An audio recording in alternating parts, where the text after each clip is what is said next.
Welcome to Daily Dose of Septuagint, and we've been in Genesis for quite some time, so we're going to press pause on Genesis and go back to the Psalms, and we're going to skip up to Psalm number 6.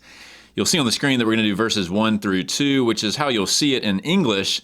In actuality, in the Septuagint, the numbering is off by 1 based on how the superscripts are handled, and I'm going to get to the superscript here in a second, so stick around for that at the end of the video, but let's begin with the actual first verse. Kyrie, me to thumo su elinxes me, mede te orgesu paiduses me, eleison me Kyrie, hati asthenes emi, iasai me Kyrie, hati eterakhthe ta asta mu. Let's begin with this first petition. You'll see this is obviously from Kyrios, but with that epsilon ending, this is going to be in the vocative case. It's a form of address. So Lord, so the psalmist is making a petition to his Lord. You'll see it 2 more times later on in these first verses. We have a negating may here. So let's skip ahead to the verb, which the first one of several is elinxes, and this is from elincho here. So the may here is actually going to require this to be, not require, but you'll often see a negative command be formed with the subjunctive, and that's what this is. This is a second singular aorist active subjunctive here with that lengthening of the connecting vowel. And that word means rebuke or reproach or something like that. We'll go with rebuke. So, Lord, do not rebuke me. And then we have to thumo. This is from thumos, which means anger or perhaps wrath. So do not rebuke me in your wrath. Next line. Mayday, so nor, and so notice the may is carrying over. And so again, if we jump ahead to the verb paiduses, you'll see this is also another second singular aorist active subjunctive, because basically it's going to pick up on the same syntactic structure. You have a may plus subjunctive here. Now you have a mayday, nor, and this is from paiduo. And paiduo means to discipline. So do not discipline me, once again, the psalmist.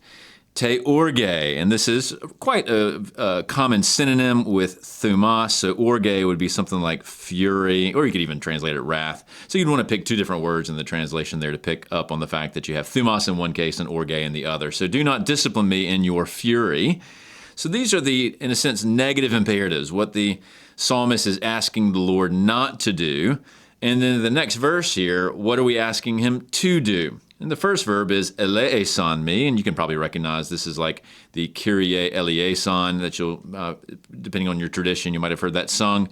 This is from eleeo, and this form is a second singular aorist active. Now we're going to have an imperative. We're switching to a positive imperative. It's not negated with the subjunctive there. And this is show mercy. So show mercy to me, once again.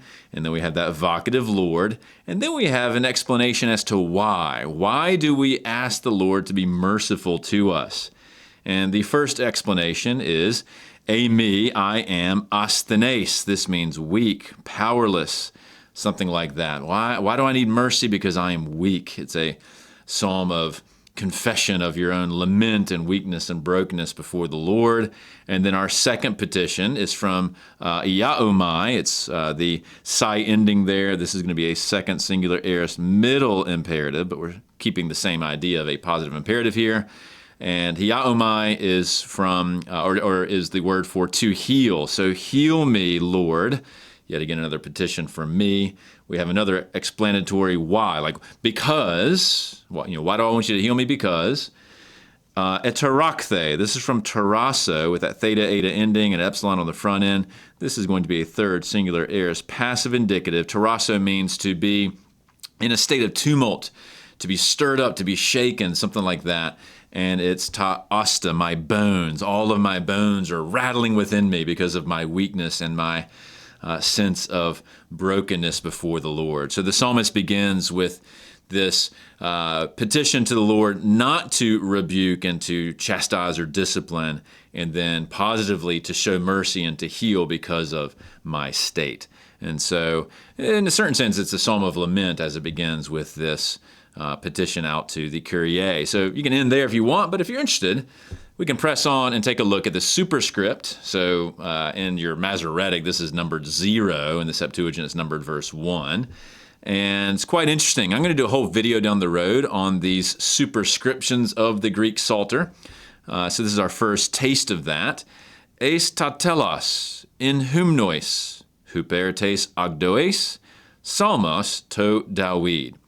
And so what we're going to do here is compare some of these phrases to the underlying Hebrew. So if you have seen this, of course, in an English translation, typically you'll see something like to the choir director or to the music director, because this is Lemenetsiak is the best idea we have is that this is referring to some sort of musician who's leading the singing. The Greek translator, though, and this is very, very common, translates that as eis ta telos, is very word for word. Eis here is picking up on that lamed, and then Menetsiak, with different vowel pointing, does mean the end, like the end of a certain era of time. And that's what ta telos is. So really the translation here is to the end, which of course sounds very clunky and strange, but a lot of the superscripts are. The next phrase is begenitiot or something like that. And a lot of times you'll see this Hebrew picked up as something like, with stringed instruments or something like that. The translator here has taken it as a musical term, in or through the form of hymns. So hymnois there is from hymnos, which is hymns, where we get our English word from. So in the form of songs, plural is interesting. And then we have hupertes agdoes. Now, this is in most English translations going to be some sort of musical instrument, something like the sheminit, according to the sheminit, like some sort of harp or something. We don't exactly know what that is. But again, the translator has taken it very woodenly. The huper here is picking up on the all, that particle there.